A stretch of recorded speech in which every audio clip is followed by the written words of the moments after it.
one thing I really wish that I had done last time, but I didn't. Hey guys, welcome back to my channel. If you're new here, my name is Sam.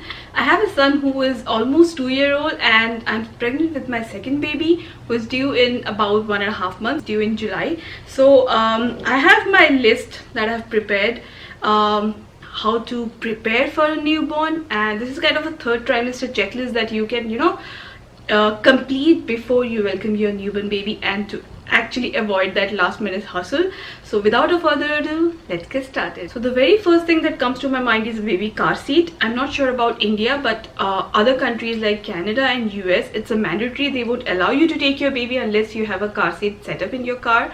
So the first thing is to set up the base.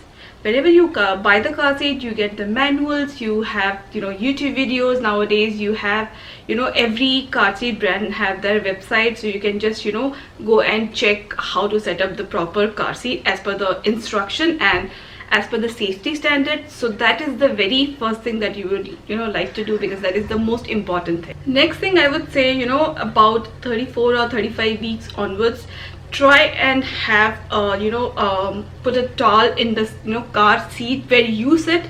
Probably it's in the passenger seat or in the driving seat. You never know when your water is gonna break, so it's always good to have a towel on the base of your seat which you are using. Also, I would suggest that at least have 2 or 3 sanitary pads. Maybe you are running an errand, or you are going on a shopping, or you're outside and your water breaks, and then you would like to be prepared than sorry. So always keep 2 or 3 pads handy in your bag. The next thing I would say is that most of us research after we have the baby, that is baby sleeping, everything about how a baby sleeps. Honestly, I never knew that there's a wake window. Babies are supposed to be awake for that many hours, even a newborn. So do your research. It's they should be getting up every 2 to 3 hours to feed, and then all the time they're supposed to sleep. I wasn't aware of that. So do your research on how to help your baby sleep better, so you get sleep, because that is the first thing that you're gonna miss once you have a baby. So do your research. There are many websites that offer proper guidance. Like I know about taking care of babies, so they have their newborn sessions, they have their 4 to 6 months or above that. So if you want, you can take a class like that. But it's really important to be prepared about baby sleep and have some information than be not prepared at all. The next thing is baby feeding thing. Honestly, this is where I had most of the difficulty in my after my first pregnancy, because when I had my baby, I just thought you are supposed to put your baby to your breast, and there goes the feeding. But it's way more than that. There are proper latching ways. There are proper holding ways of your baby, and it's a whole lot of world than we actually think. It's oh my god, breastfeeding is an entire journey. So you can go to many classes. Many hospitals offer breastfeeding classes, and they will help you with that. And even after have a baby, there are tongue tie and lip tie. If your baby has that's gonna cause a lot of trouble in latching. So make sure that once your baby is born, you go for a lip tie and tongue tie checkup. So just learn everything about breastfeeding, how to do it properly. And with that being said, if you are choosing to go with formula feeding, so what are the formulas available? What are the good brands that you would like to go in case your breastfeeding doesn't work? And then comes pumping. Let's say for some reason you are not able to breastfeed, but you would still like your baby to have your breast milk. So how pumping gets done? With that being said, we come to the next point, which is knowing everything about breast pumps, how you can get a breast pump through your insurance, because many of the insurance covers that. But For me, I know I got a breast pump with the recommendation of my doctor because I was having a very hard time in breastfeeding. So do research of all the other breast pumps that we have, and which ones you're gonna use or which one works for you. That actually depends on you. The next thing is create a space for your baby, because for the initial first 3 or 4 months you would like for your baby to stay in your room. So just make a space, have everything prepared. At least have things on your mind that, okay, here is my baby's gonna sleep with me, whether I'm gonna co-sleep or whether I'm gonna put my baby into a crib or a bassinet, because that is what is recommended. So talking about baby crib or bassinet, if you are choosing to put your baby on only on the crib or bassinet, so set up your crib, set up the bassinet.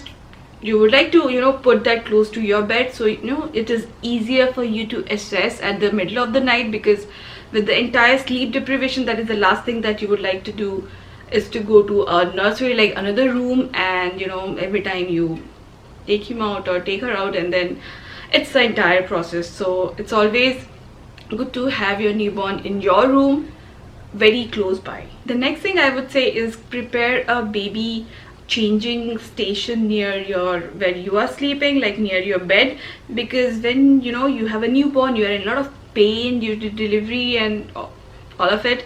So it's always good to have a changing station very close by, so you can change your baby, especially during those night changings, because I'm telling you, first 2 months, it's for every baby, you're gonna get very, very limited hour of sleep. So it's always good, whenever your baby is crying, just take that things from the changing station and then change your baby, and you're good to go. So have a diaper caddy prepared, where you can just have, like, let's say 2-3 diapers, 1 burp cloth, and diaper rash cream, wipes and everything in a small diaper caddy, and keep it just beside your bedside table, and you're good to go. So you can also put 1 changing pad. So there are many foldable changing pads available. It's very cheap, so just keep 1 of them and you can change your baby on your bed, and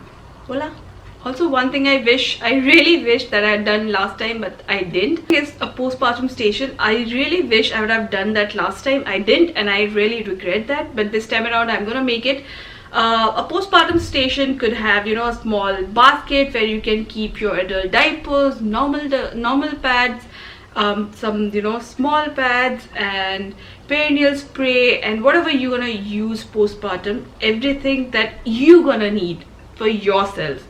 Just keep ready, because once you deliver the baby, you are exhausted, you are in a lot of pain. So every time, if you have a postpartum station, it's really easily accessible, and it's gonna really help you. Trust me, it's gonna help you a lot, and you're gonna thank me later. Okay, so the next thing I would suggest you guys to have a hair dryer ready in the washroom, because whenever you are spraying water or spraying any perineal spray down there, you would like to dry that area, because everybody would suggest you to keep that area dry.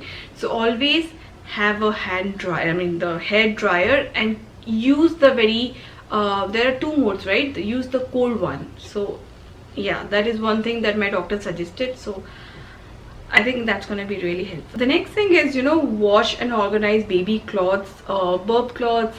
If you are gonna use the cloth diapers, those things, changing table covers, everything related to baby that you buy, wash it. Use a soft baby laundry detergent, and it's always good to use scent free ones, and just keep everything ready. If you are gonna pump, sterilize all the pump parts, baby bottles, binkies, pacifier clips, everything that your baby gonna use beforehand, and just organize it in a place where it's easily accessible, and you're good to go.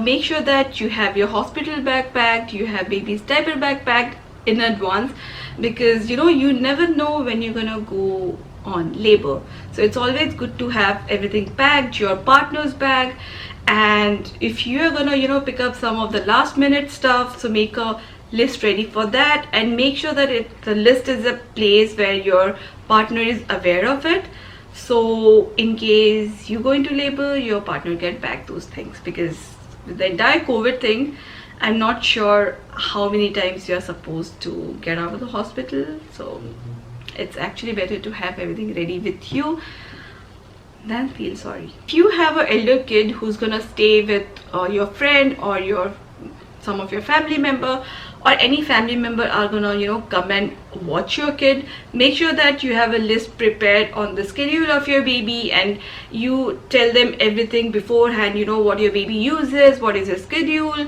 and everything about your elder baby. And if your baby is gonna stay with somebody else, make sure that you have the baby bag ready to go, because again, for the newborn you cannot forget your older one, so make sure that his or her stuffs are ready as well. Stock up your pantry, stock up your fridge, freezer, as many items as you can buy in advance, so avoid last minute shopping, and especially shopping after having a baby. You or your partner would definitely not like to go out and run errand or do shopping, so do your shopping beforehand and keep your pantry entirely stocked up, because when you're breastfeeding you're hungry all the time. So stock up with all the snack items, everything that you can possibly stock up. Do that. Your house is anything like mine is like, other than washroom and kitchen area, the entire house is carpeted, so have any professional come and clean up for you, or you can clean it up yourself with the help of your partner.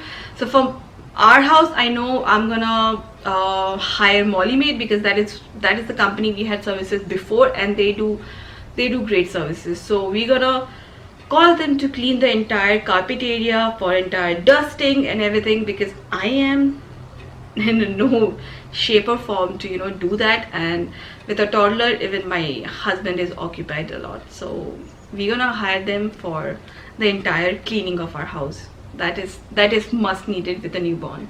Talk about postpartum. It's not only your newborn baby, but you are in a lot of pain and discomfort as well, so having a postpartum wardrobe ready is not a bad idea, right?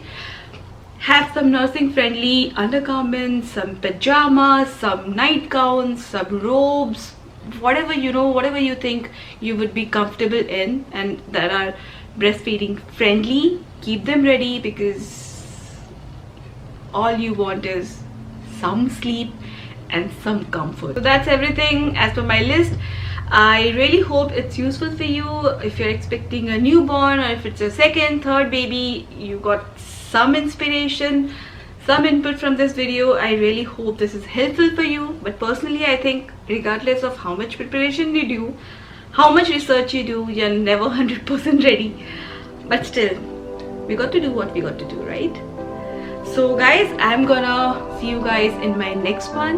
Till then, stay happy, stay healthy, organize everything, do everything possible, and I will see you guys in my next one.